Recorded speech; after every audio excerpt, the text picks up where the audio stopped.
check. Okay. Hello, everybody. Actually, EP, if you can help me check, can you help me check if bus 4 is unmuted on the right-hand side? There's like the main, on the far right column. Here, I can come.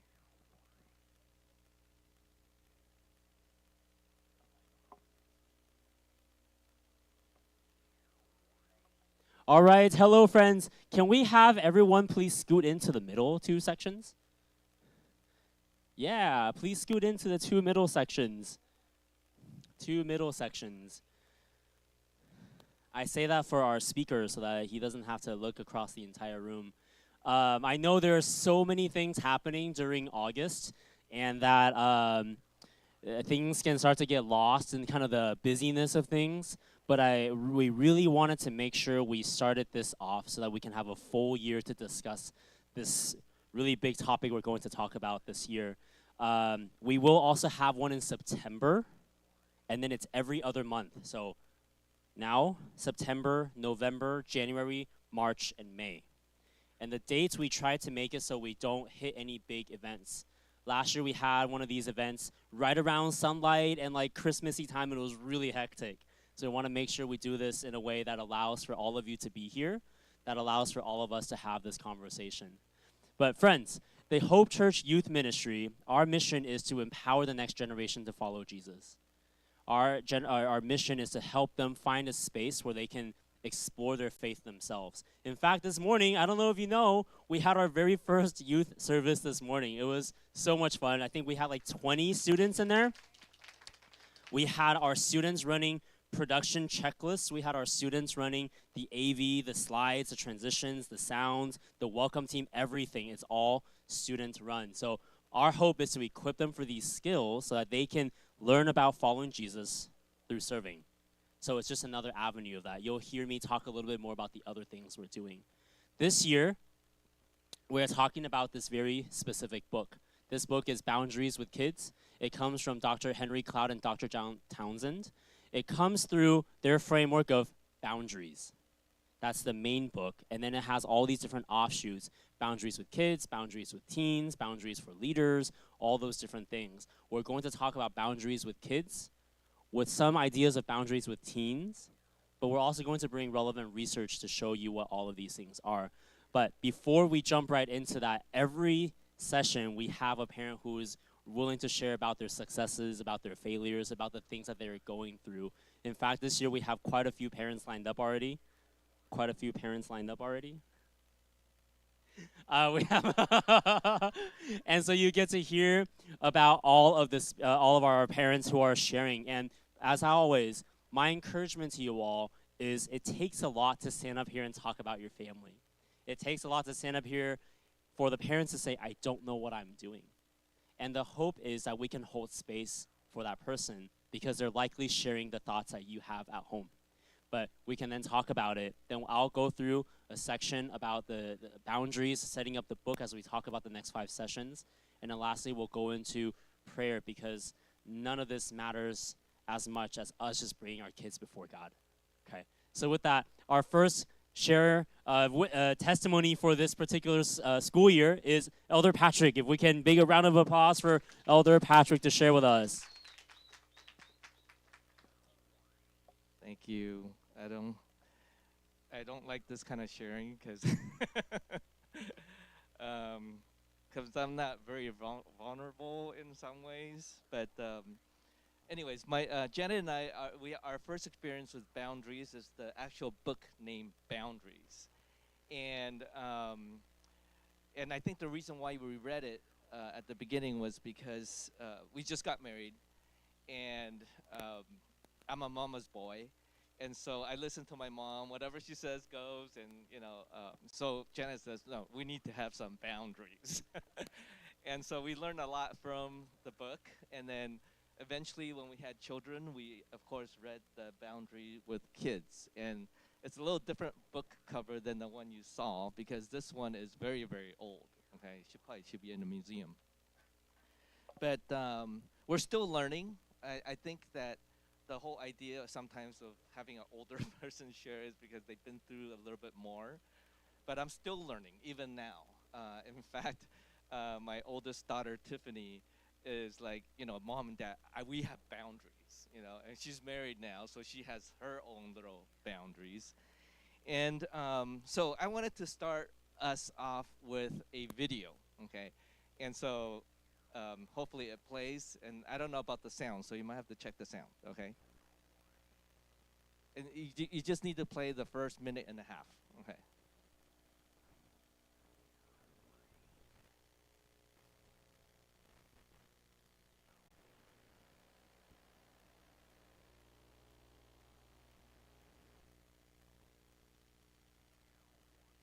I think I might have turned down the main sound, so check the main sound of the computer.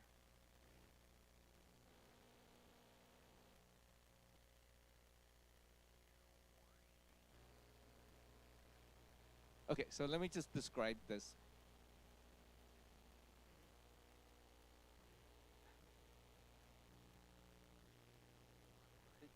Oh, you gonna try? Yeah, he might have turned everything. Oh, he did.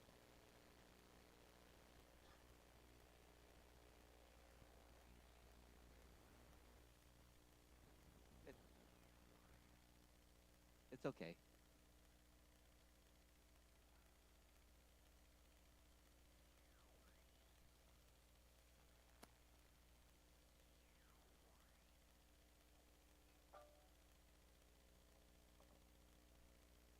Did he?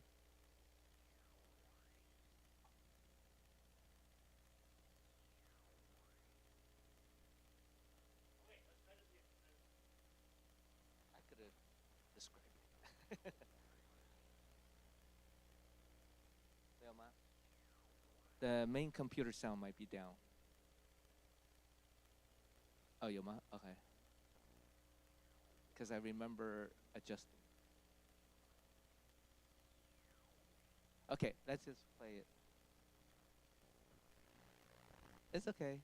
So you don't need to play the second one because the second one really relies on sound.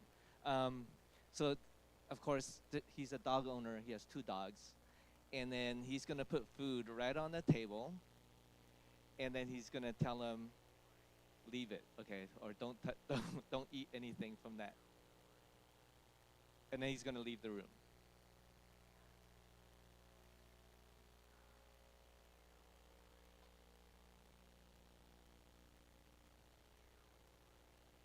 And let's see how long that lasts.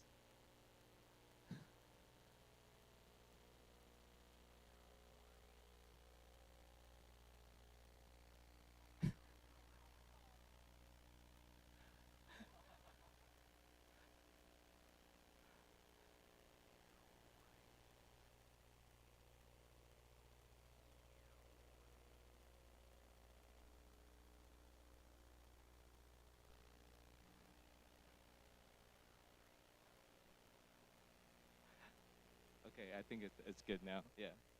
So, as you can see, that both of these dogs grew up in the same household. Okay, even though they're a little bit different in breed, but they both grew up in the same house. Have the same master, but they respond differently when the master told them not to eat anything from that plate.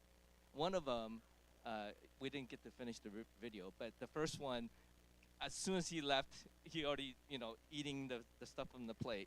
And then the other one, if you watch it to the end, he did not move at all, but he watched the whole entire thing. Okay, and so the reason why I wanted to show you this is because we all have, obviously, in this room, we all have kids, and if you have multiple kids, you know that each one of them are different, and they're going to respond differently. And the same thing with my family. I have three girls, all girls, but they all respond differently to the same thing. Okay, and the idea is that, Proverbs 4:23 says, "Above all else, guard your heart, for everything you do flows from it." And really, when we're talking about our children, is that we really want them to guard their heart, meaning that we want their heart to be in line with God. And it's hard. It's really hard. And so, for example, I'm going to give you an example. Guess, well, I'm gonna ask the room. How many people in this room, their children have cell phones? Okay. So how many people gave their children cell phones when they were in middle school? Okay. How many people gave cell phones to their kids when they're at elementary school? Okay. How many people gave their cell phones to their kids the first time when they're in high school? Okay. Wow. Okay. All right. So my daughter, my oldest daughter, Tiffany, got her, and I had to ask each one of my children because I forgot. At what age did you get your, well, dad and mom gave you the first cell phone? And she said she was 12. Okay. And she didn't have a smartphone. She had a flip phone. Okay. Not one of those that flip. She has a slide phone. Sorry, a slide phone. That shows you how old I am. And so all it does is, you can call. It has a cell phone number. And the reason why we gave it to her was because when we pick her up from school, we can, communicate that way.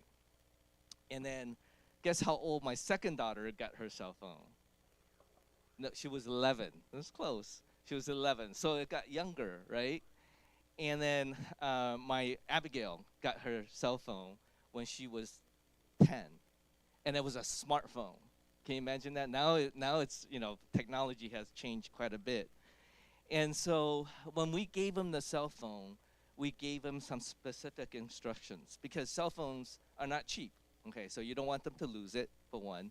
Two is you don't want them to use it wrongly, too, especially when Abby came around and she had a smartphone. She can basically, it's like a small computer, right, in your hands. And so how do we teach our children to guard their heart? Of course, we're not going to wait till they're 30 to give them the cell phone because nowadays sometimes they even need it for school, right? And so as a family, we need to sit down and come up with some rules or some guidelines of using the cell phone.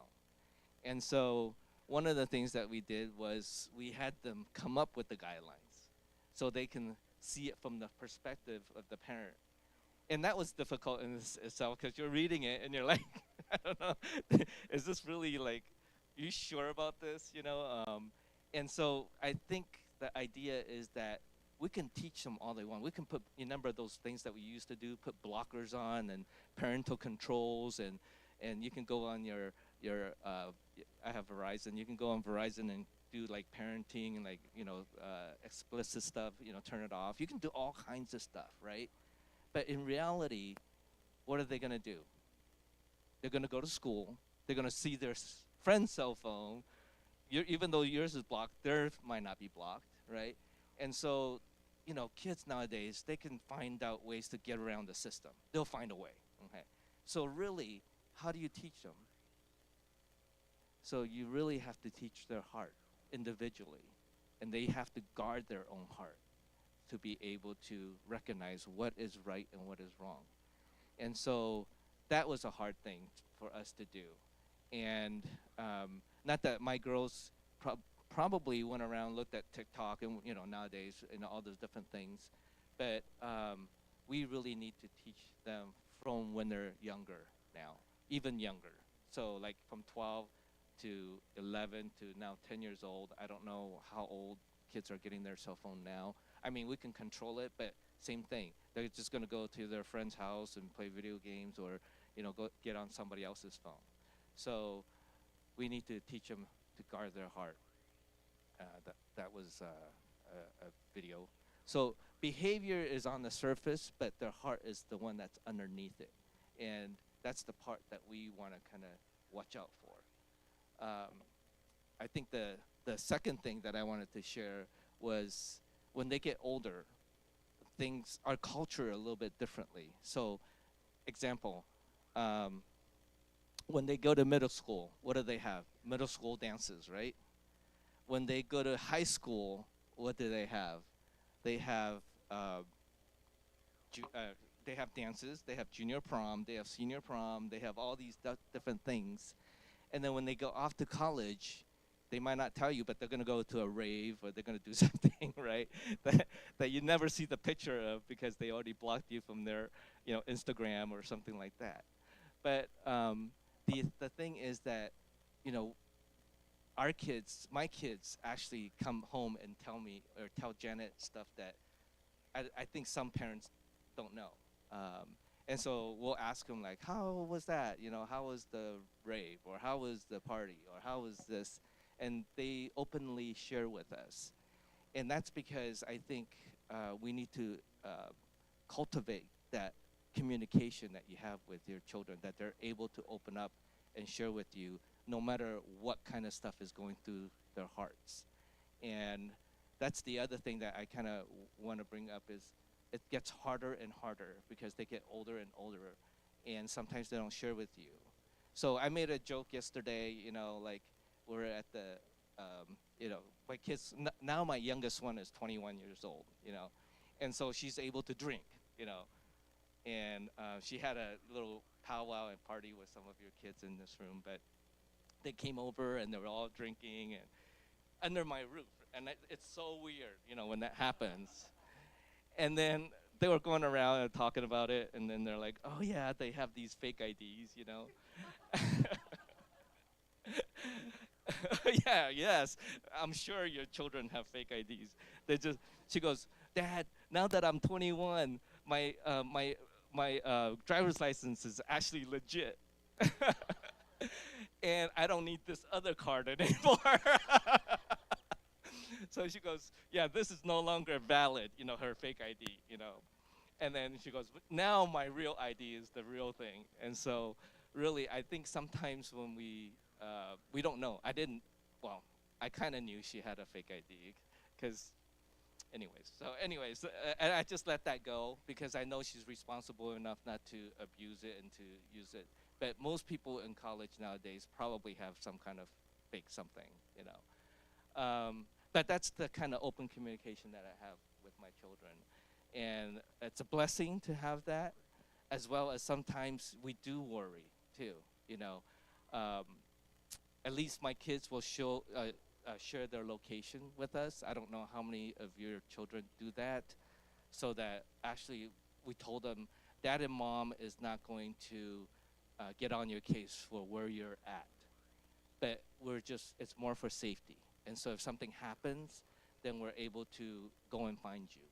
Or so we'll see them and we're like, oh man, what are they doing in this bar? Or like, you know, like, well, I have older kids now, you know, and I still get worried. You know, I still wait, you know, at 11 o'clock at night, I'm still like watching where they're at, and then seeing how they're doing, but not to get on their case. So when they come home, I won't say, hey, you know, I saw you where you were. I'll let them tell me where they're at. You know, hey, what did you do last night? Where were you at 11:30? You know, because I can see where they're at 11:30, and they'll usually tell me because I have that kind of open communication with them. And I think the other passage that I want to share is, I can't read Chinese, so I'll do that. I'll read that to you, but. I think the idea from John chapter 14 is that we love them, and if we have that loving relationship with them, then they will obey what we say, or not necessarily obey, but just in their hearts they will be obedient and they know what's right and what's wrong. And so that's the whole idea of kind of how we ran our family. It's not easy still. We're still learning. Even though we have adult kids, we have married kids, and sometimes we have to take a step back. So like my daughter Tiffany, she's married, Spencer, and they have their own home. And then sometimes we're like, hey, you guys want to come over? She goes, no, but this is his day off, so we're just trying to keep it, for ourselves. And so we have to kind of step back and go, oh, I wish they could spend it with us, But anyway, so that kind of boundaries. And I think a lot of the times when we talk about boundaries, it's actually good for us. It's very biblical. God puts boundaries for all of us. And it's actually not only that the Bible says to keep us safe or, to protect us, but it's also prolongs life, right? So the idea is that boundaries are supposed to be good for us. And if we go beyond what God wants us or his commands, then things kind of get in trouble. Okay?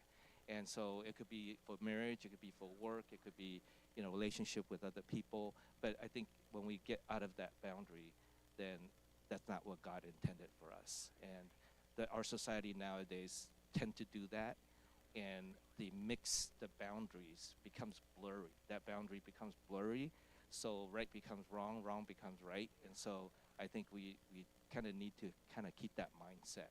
And as long as we're at home and we're living what God intended us to live, and we look different than what the society looks at, then our kids will recognize that. And it's not easy still. I'm just saying, we have our hard times.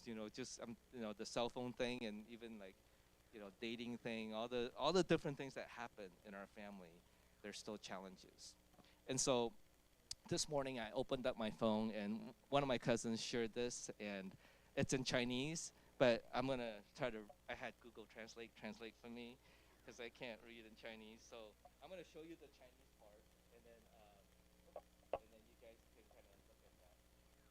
Read it.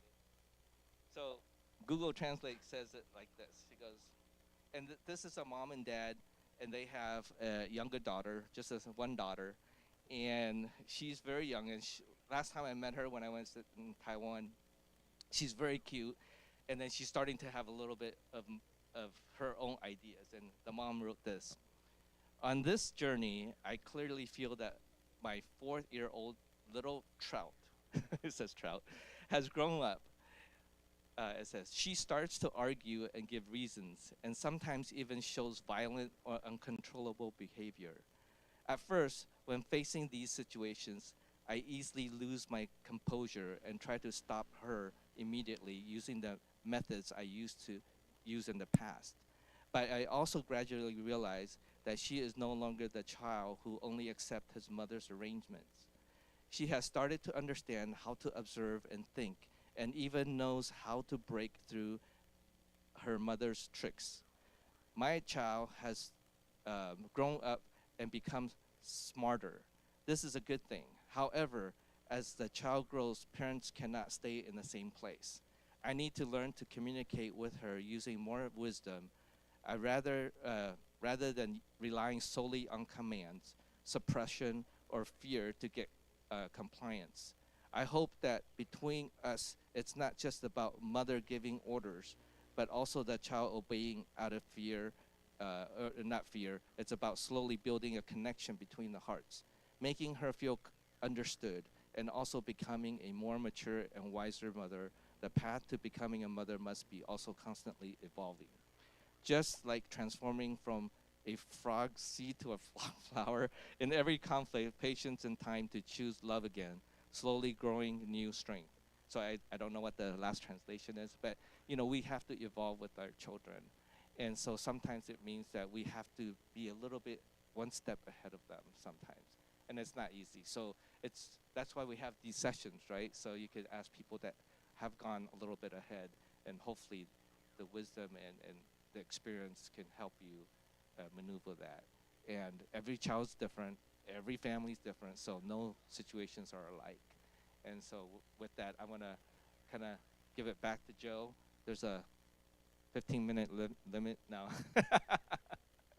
No, but it's good. I think every dynamic, and as I always like to say, is that you're not in this alone, but just like today's message, God's presence is with you. And if you rely on your own strength, I think we'll get worn out, we'll get frustrated, we'll yell at our kids. And the other video that I have is about like, mom, why do you keep, yelling at me? And it becomes naggy, and then our kids kind of tune us out. So hopefully we don't have that kind of experience with our children, that when we talk to them, it doesn't become a nag, but it becomes a word of wisdom. And so sometimes that's when you know when to stop talking and let them talk. Yeah. So.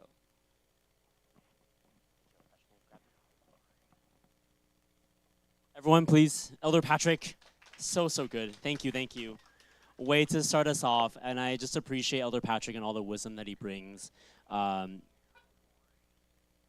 one thing that I remember him sharing often with me is little people, little problems, big people, big problems. So as our problems grow, I guess we also need to grow along too.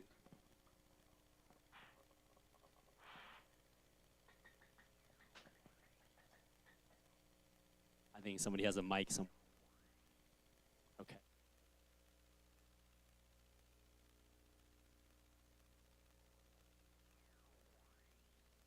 Different from Elder Patrick's book, but it's not very expensive. It was $9 on Amazon. So I encourage you to buy it. You can also get the Kindle version. I also have the Kindle version, so you can use that because then you can use the search feature, right?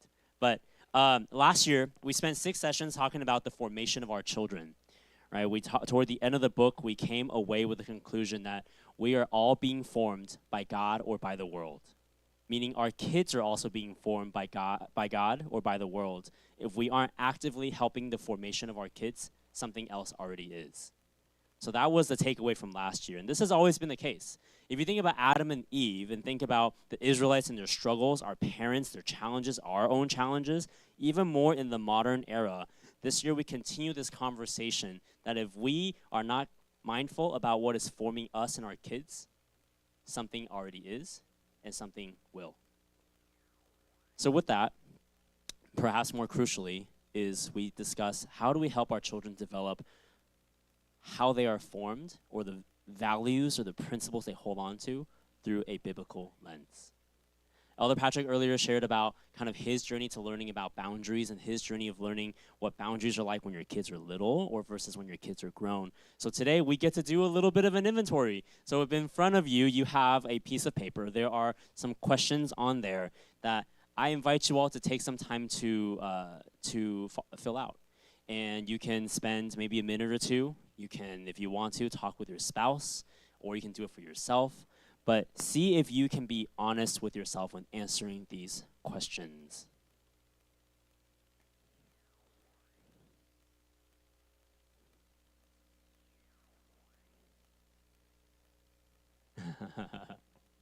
Yeah.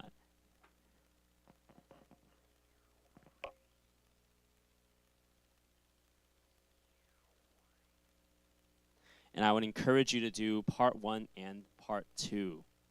Part 1 and part 2.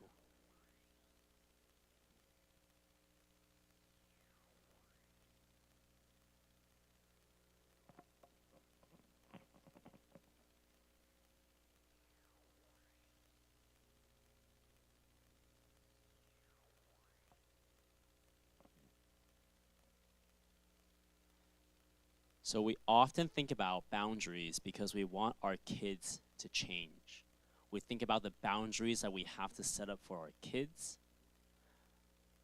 Interestingly, healthy boundaries don't begin with controlling someone else's behavior.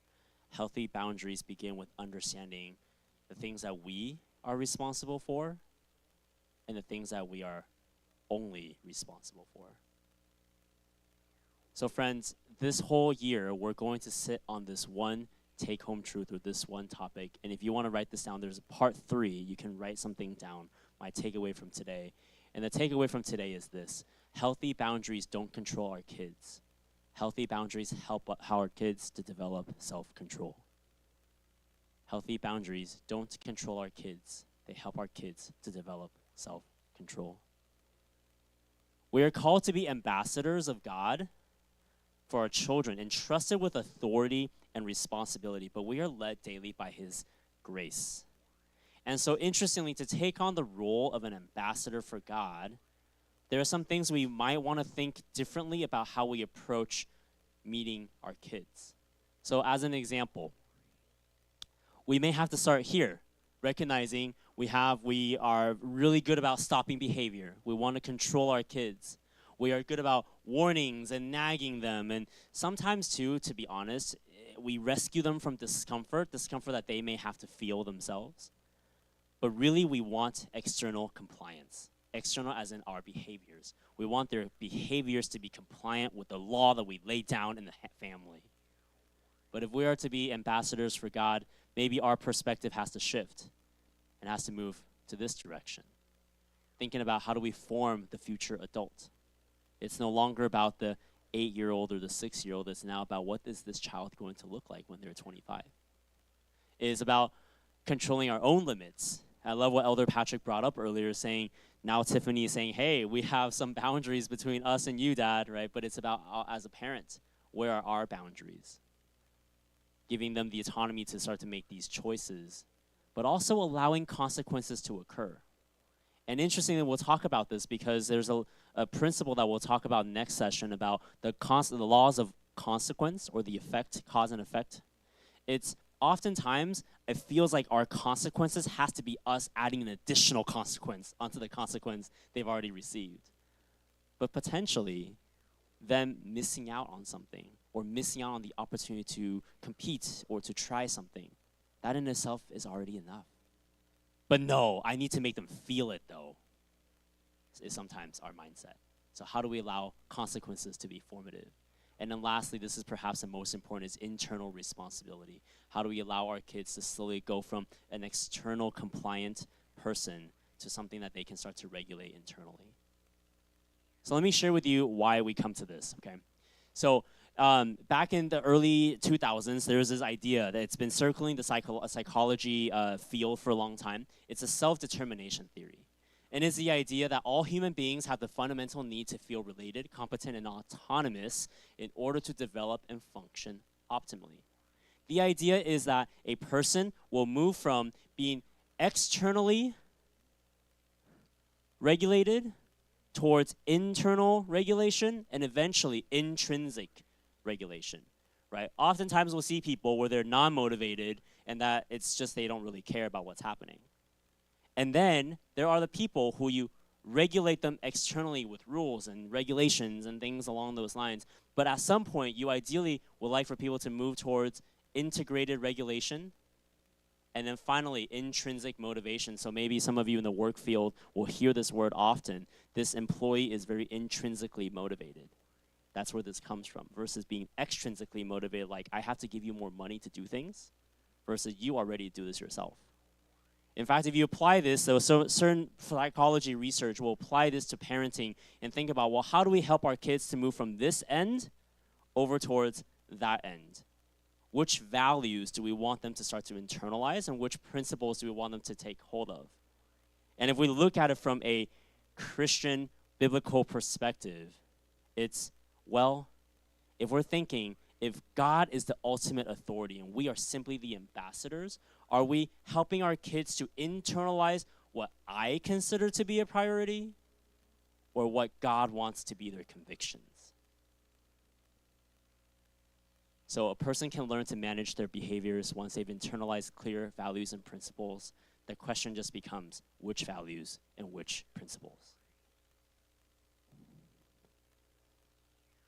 So this is what we said last year. We parent by grace, not perfection, because we're called to be ambassadors of God for our children to point their attention back to the Heavenly Father. And so Cloud and Townsend come up with this framework of what a parent needs to be. The 3 roles that a parent should take or should remember that they need to take. And number 1, the first role is that of a guardian.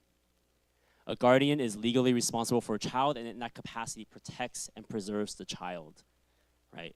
Fairly straightforward. It comes from Galatians, is that a child is under the protection of a guardian, and that's where this needs to come from.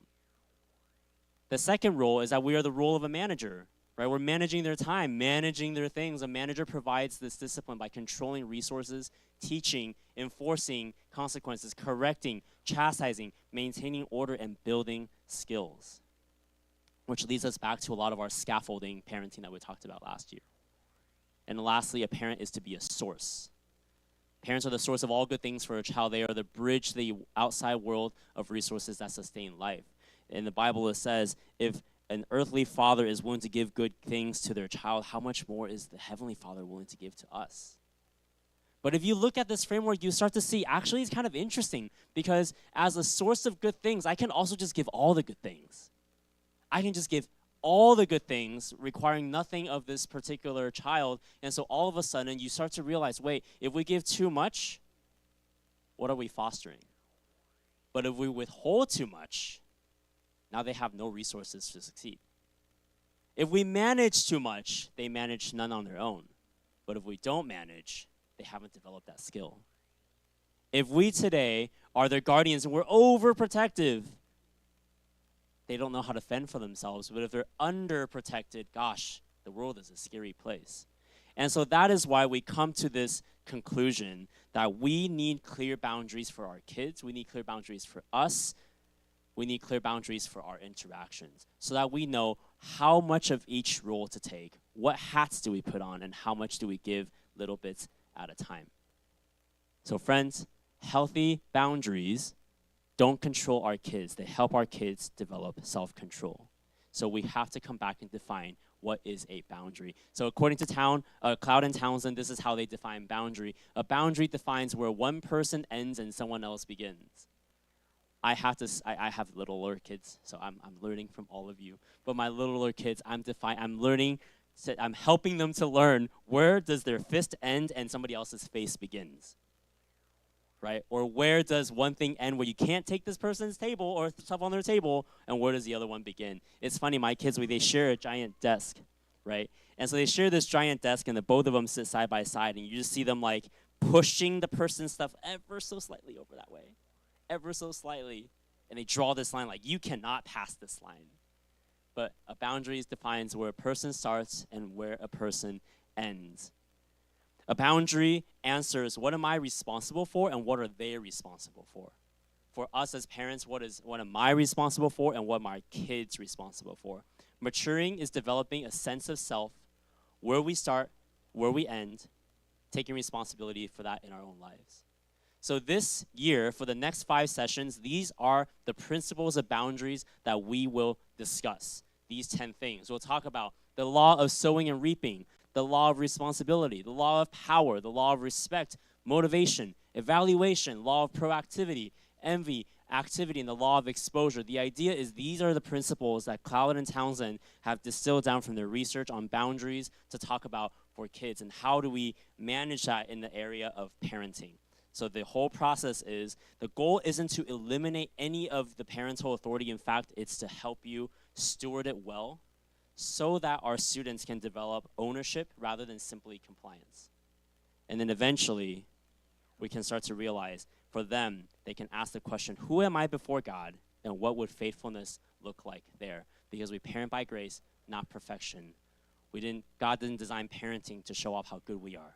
He designed parenting to show us that we need him. Okay, so friends, that is going to be what we'll talk about. We have 5 sessions coming up. Every session we'll talk about 2 of those principles, and we'll talk some research. We'll have parents share, we'll have family share, and then lastly we'll come back and talk about how we do this as a unit. Which means today I do want to share one last little tidbit, and it is this. We mentioned this last year. It is spiritual formation or person formation. If you notice this author, it's Paul David Tripp from last year. This is what he says. You cannot make your children love, believe, surrender, respect, confess, forgive, serve, speak the truth, be pure of heart, and worship God. Only God can do these things. He would never call you or call us to produce anything that we can't produce. So which means when we think about healthy boundaries and setting that up for our students, we begin to realize that God is the one who transforms. We are called to cultivate the environment in which he does. We take it one step at a time, one day at a time. This year, you'll hear me talk about this so often with all of you, especially for those whose kids are in the youth, is how do we push for these environments at home? How do we push for conversations like what Elder Patrick has at home? You'll hear me talk about that a lot. But as of right now, if you can look back to your sheet, there's a question at the very bottom. It says, the really answers are not a verdict on you as a parent. They're the areas we need to bring to God. So if you can look back up to category 1 or 2, circle just one that you find the most challenging with. And if you finish the sentence at the bottom, one boundary I need to work on in myself is.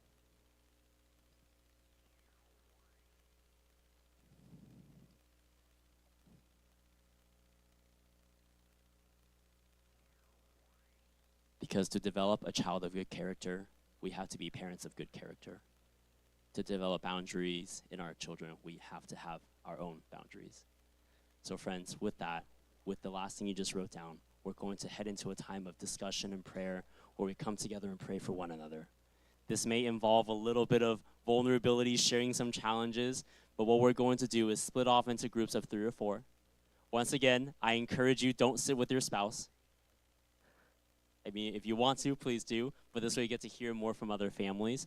But we're going to split off into groups of 3 or 4, and the question or the topic of discussion will be, what is a boundary I need to work on for myself, especially when it comes to parenting? And then we'll enter into a time of prayer, and then we'll close up at the end with some announcements from the youth ministry. Okay, so we're going to do this for about 10 to 12 minutes. So if everyone, you can move the chairs however you like. We will move these again on Friday. So move them however you like, but we're going to go into groups of 3 or 4.